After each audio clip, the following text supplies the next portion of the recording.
we did. Exactly. All right. I'm digging all this, all the different equipment. How y'all doing today? Good, man. All right. Good, How are you guys?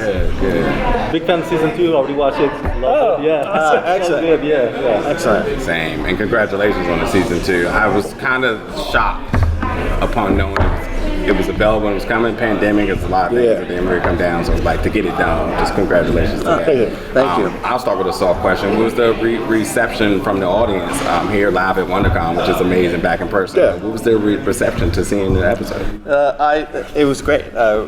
This is the first time For all of us. for it to ever happen because it was in the pandemic when season 1 dropped. So I know I was supposed to be backstage, but I ran out and sat in the audience, and I was getting closer and closer to there was this one group that was, the perfect test audience because they were laughing, they were very vocal and everything, and it was just great just to hear different jokes hitting and you, when you're in the writer's room, you have these memories of all of how they were developed and the things, and so it's just really nice to hear that, and I'm just so excited about that.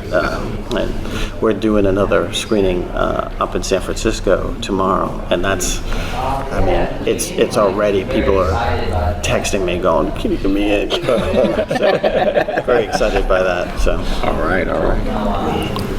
Well, regarding the jokes, to piggyback off that, I'm a big fan of the comedy is all fair play, but since the show is titled Woke, and there's a lot of activism going on, a lot of issues covered, are there jokes that got left in the cutting room, or all the jokes are in, or talk to me about that?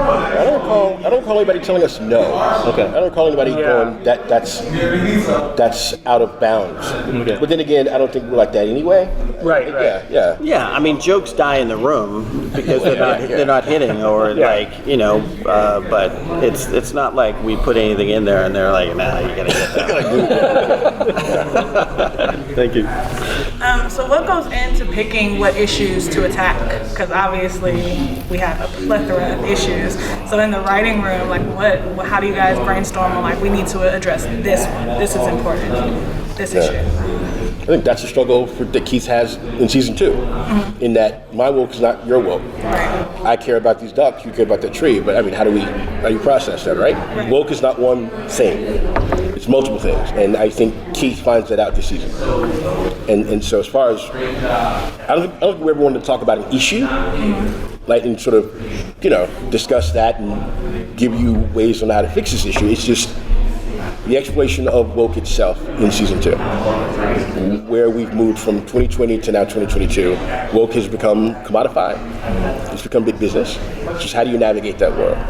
So. And we had they had a bunch of ideas for season 2 before I got on board, and then we had a really incredible writers' room who all had was very diverse, but also just diverse points of view. And so we had really fun, long discussions in the writers' room about a lot of these issues. And when we would find disagreement with people, we were like, oh, that's what we want to put in the show. Is these different points of view instead of anything that felt too simple. We kind of stayed away from. Yeah, and it's important for us. We have all these different characters, but it's important for us to show that each character has a legitimate point of view. There's nobody that is just completely absurd. There was an argument and a case to be made, and it started out really from the beginning with Keef and Clovis, which is Clovis is the exact opposite of Keef, but the points he makes, he makes some valid points, and so that was important for us to sort of keep that going throughout with all the different characters. It's all about us learning together and growing as people in general, right? Yeah. That's it. That's my question. So, other than being super surreal for you, how did this become a thing? I mean, this is season 2, but how did this become a thing?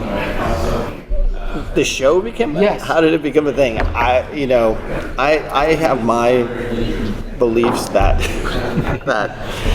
we were one of the last productions that finished before COVID hit, and I just think that when it was a perfect storm of George Floyd and COVID and even like a lot of people who were turned off by the name woke, like at some point they had to, it was the only thing they could watch.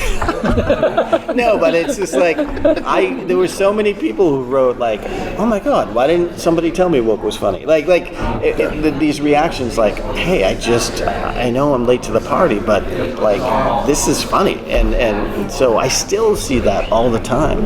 And so I love that. I love the idea of people giving the show a try finally and being like, oh wow. So my entertainment lawyer said it the best. He said, this is going to be a slow burn. He said, he's a white dude. He's like, listen, white people are going to be turned off by that. He said, but somebody's going to tell them, you should check this out. You should check it out. And he said, it's going to build and it's going to build and it's going to build.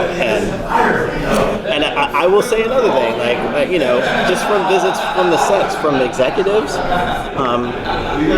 they really love the show because they said, like, it's about something, and there's a lot of shows out there that aren't about anything. And so it's really nice to have this opportunity and this privilege to do this.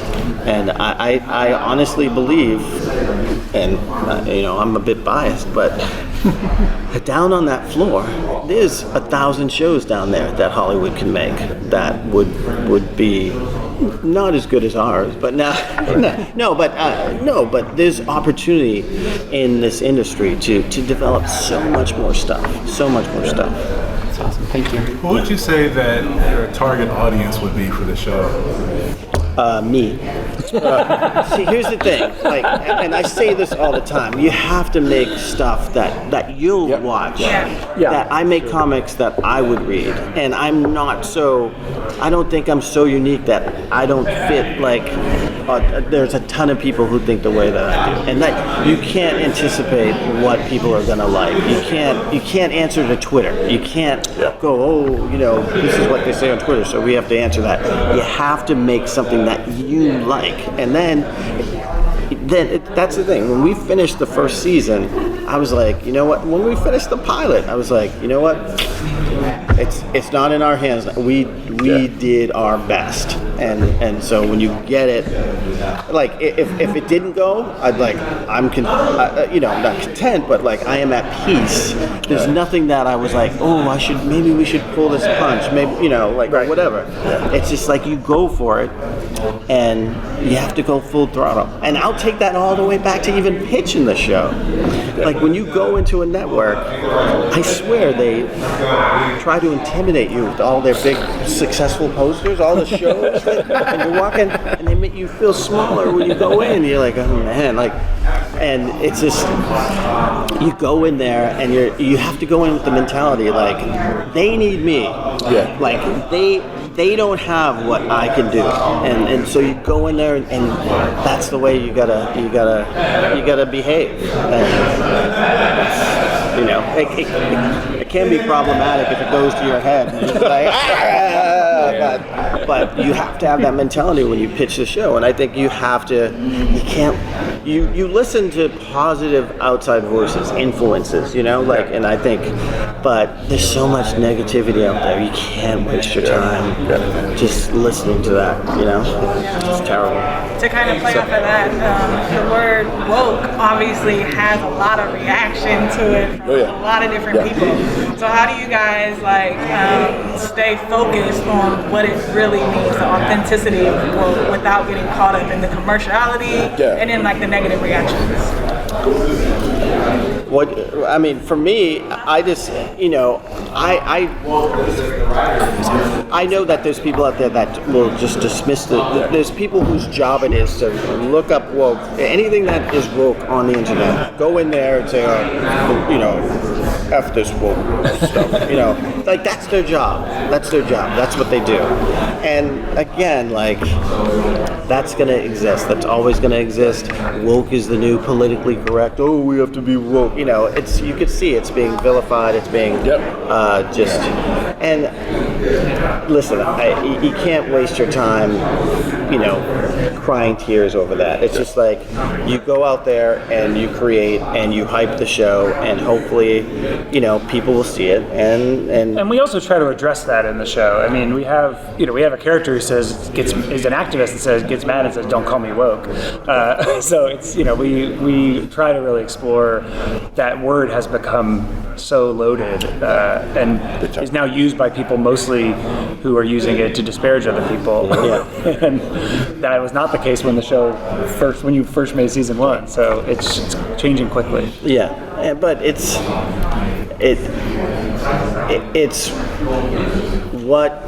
there's nothing that we can do about it.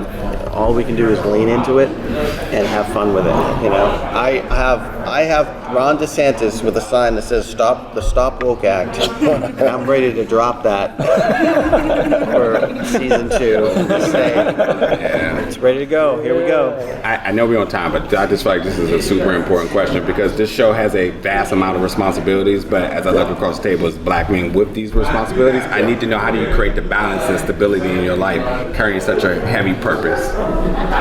Drugs. I'm joking. I'm joking. Family. I think COVID, that lockdown taught us that mental health was important. Yeah. For us all. That you have to sort of be careful with yourself and be kind to yourself. And like you said before, we're not curing cancer. It's a TV show. I'm not going to die over a TV show. You know what I mean? So just knowing that gives you that sort of balance you're looking for. Yeah. Like I live in just outside of Chapel Hill, North Carolina, and I take Crazy night last night. Yes, it was. Yes, it was. I was calling my wife saying, "Now's the time to go shopping." No one's at the But I take meetings sitting out with my chickens, and just like just know it like. That's funny, yeah. If I was in LA, who knows? Maybe I would be in my pool. Maybe I'll go to what's the Malibu sushi place? Maybe we'll go. But it's just like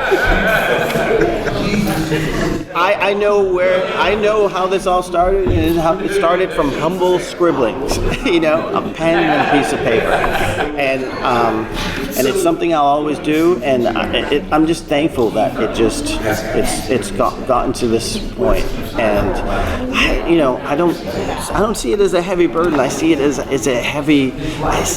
just we have the opportunity to have fun and create something with a lot of toys. There's nothing better than sitting there going, "Oh man, why don't we come up with an idea," and then in a few days, they create it with the props people create it, and the writers write it, and then suddenly it's there. And just like, wow, this is great, My mother, I was stressed out about something writing wise. So my mom, she says, "Wait, so people pay you to make shit up?" And then I'm like, "They do." I'm all good. I'm a no. I'm a no. Awesome. Thank you guys. Yeah, thank you so much. Appreciate it. I'm going to see my other.